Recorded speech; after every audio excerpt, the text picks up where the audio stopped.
அது 2010 காலகட்டத்தில இந்த தண்டவாள ரயில் வெடிகுண்டு வழக்குல நாங்க சிறைப்படுத்தப்பட்டிருக்கும்போது, வேறொரு வழக்குல சிறைப்படுத்தப்பட்டிருந்தோம். அப்ப சிறையில இருக்கிற எங்க தோழர்களை எல்லாம் பார்ப்பதற்காக புதுச்சேரி சேர்ந்த நண்பர் ஒருவர் மூலமாக சீமான் கேட்டிருந்தார். நாங்கள் அப்போதே சொன்னோம், "எங்களை எல்லாம் பார்க்க வேண்டாம். நாங்கள் நெடுமாறன் ஐயா அமைப்பை தொடர்ந்து இயங்கிக் கொண்டிருக்கின்றவர்கள்.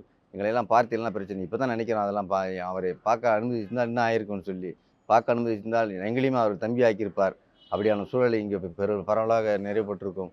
எனவே புலிகளை பற்றி அந்த வீரம் செறிந்த வரலாறுகள் நான் சொன்னது ஒரு சின்ன உதாரணம் தான். இதுபோல பல உதாரணங்களை எடுத்து சொல்லலாம். அதுபோன்ற சின்ன இளம் பெண்கள், இளம் குழந்தைகள் போன்றவர்களுக்கு எவ்வளவு பாதுகாப்பாக அவர்கள் இருந்தார் என்பதை எல்லாம் இந்த வரலாறு நிறைய வரலாறு இருக்கிறது.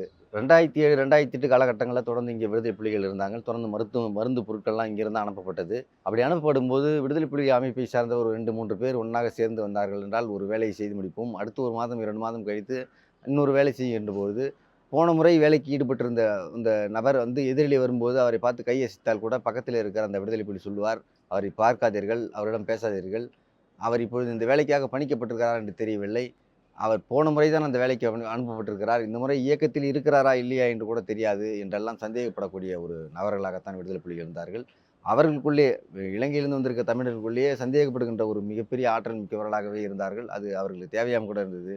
அதுபோல ஆயுத பயிற்சி, உடை அணிவிப்பு இதெல்லாம் வந்து ஏற்றுக்கொள்ளவே முடியாது. அவர்களுடைய கட்டுப்பாடு வேற.